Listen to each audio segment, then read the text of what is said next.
So you want to make movies. You've seen edits like this, and this. You've watched all of Uncle Marty's films, and still think his TikTok's cute despite this scene existing. You know what HMI stands for, but you're not quite sure what they actually do. It's time to shoot, but all you have to film on is this. Is filmmaking on a DSLR ideal? No. Can you still get footage that looks quite nice? I think you can.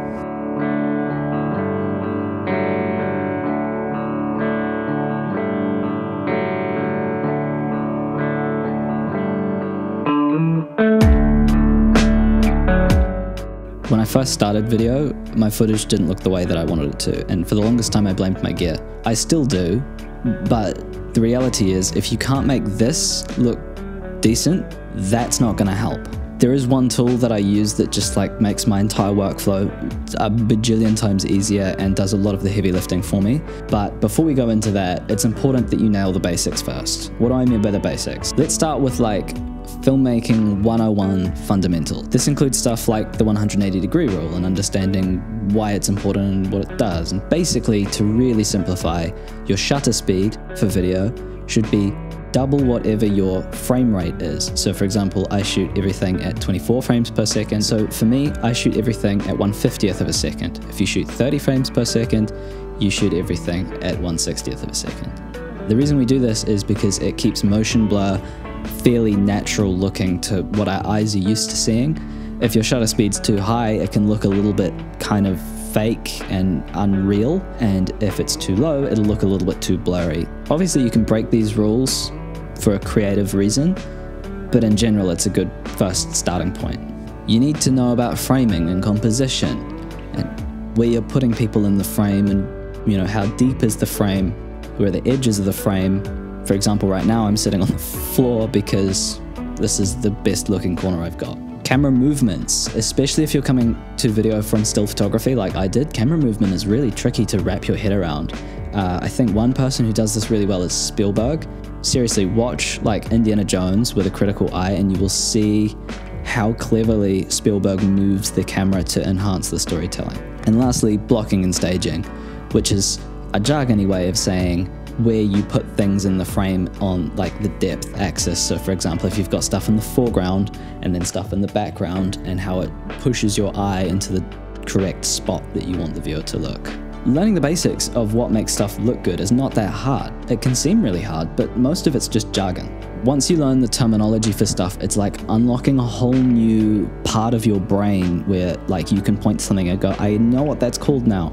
Some great resources for learning about this stuff include watching movies, watching YouTube, reading about movies, and taking photos. But in reality, if you want to get better at it, you have to do it really poorly for a long time until you start to get better at it. I'm not joking, you have to practice this stuff. You can't learn how to ride a bike by reading about bikes.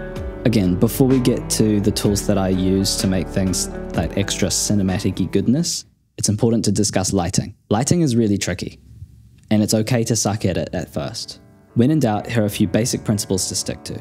Try to light your subject from behind so that the part of their face that is closest to the viewer in the frame is in shadow, as I am poorly demonstrating here. It seems counterintuitive because a lot of the time you're like, I need it to be light so that the camera is not noisy, but lighting from behind will give your subject's face a lot more depth, making it seem, you know, a little bit more 3D and real. Motivate your light. And what that means is, where would light come from in the real world that isn't coming from your big, heavy, noisy video lights? For example, I'm lighting this scene with one panel light over there where the window is, and this lamp, which I'm considering a practical. Is it the best solution? No, I'd really like to have diffused that video light a little bit more to make it feel more like natural light, but I don't have a diffuser. Would anybody like to send me some diffusion stuff to review? Umbrella would be good. Anyone? White balance is so weird to wrap your head around with video.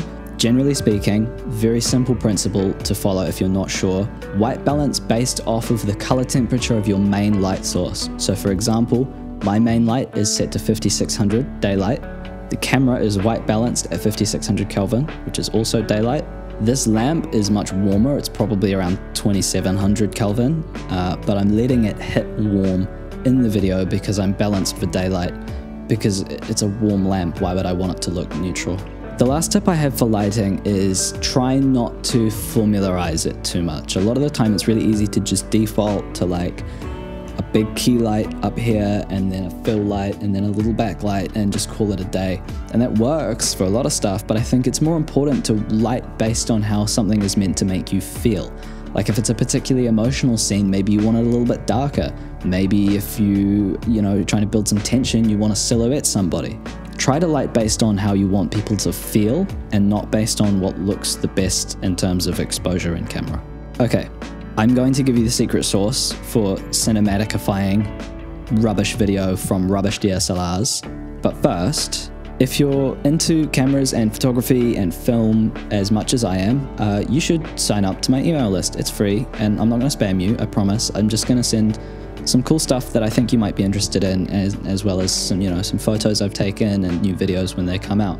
One really cool thing is that with my email list, you can actually email me back and like we can talk, which is like the coolest thing because I actually want to speak to you and find out what your perspective is, and I want you to show me your work. So there's a link in the description. Okay, I'll cut to the chase. What is the secret sauce? Editing. There's only so much you can do in camera to make your footage look good. You can have perfect lighting, perfect staging, and like a great set with really nice colors and perfect actors, but it's still gonna be footage that has come out of a DSLR, and it's not gonna look like perfectly crispy clear like it would coming out of an FX3 or an Alexa or a Red, right? These cameras are not made for professional grade video. The solution that I've found to making DSLR footage look good is you have to lean into quite a stylized look. It's not going to look perfectly clean, so I try to lean into more of a filmic look. I make it a little grainy, I make a couple of film burns in there, give it a vibe, you know what I'm saying? A lot of the time I crop to CinemaScope, a lot of the time I slow-mo stuff, just because it makes the video feel a little bit more high production value, and also it just looks cool. I mean, this is what the footage looks like straight out of camera, right? It's kind of just yucky. Do you know what I mean?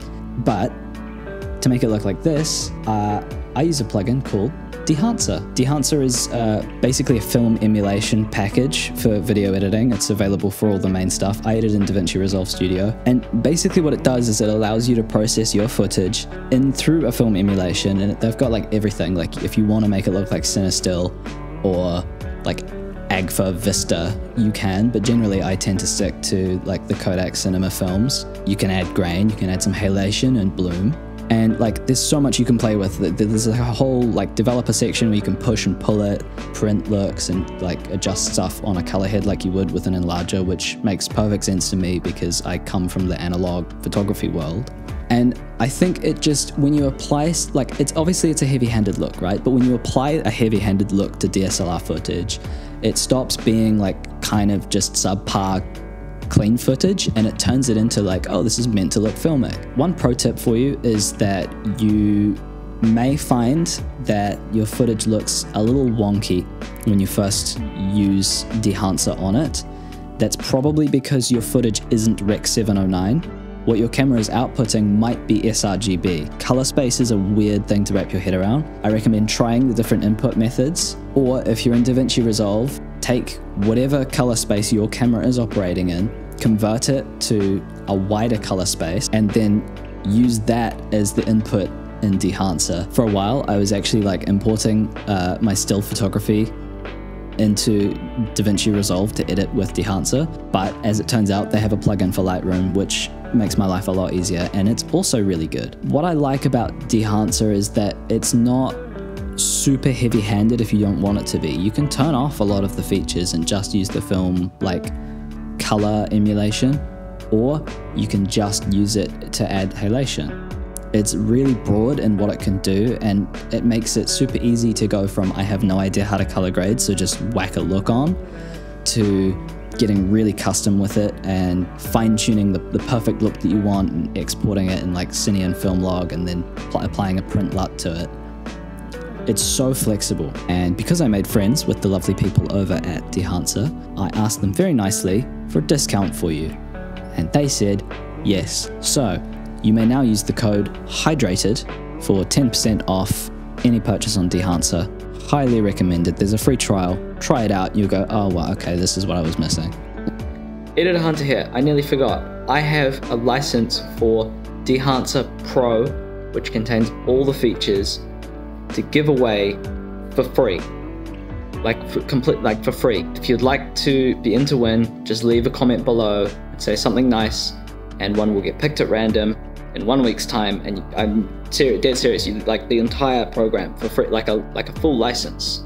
I think the hydrated thing has become part of my brand more so than I expected, and I never drink water in my videos. I think it would be really cool if you made something with Dehancer and tagged me in it so I could see. I think it would make me feel really cool that I've inspired some people to do stuff, especially if you're filming on like an iPhone or a really old camera like this.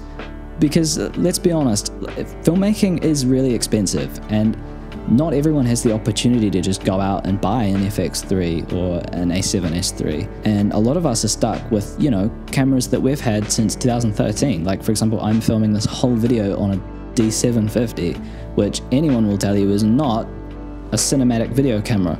I think the great thing about Dehancer is that it just kind of opens the door to creativity and lets you use what might be considered subpar gear to make great videos and tell your story.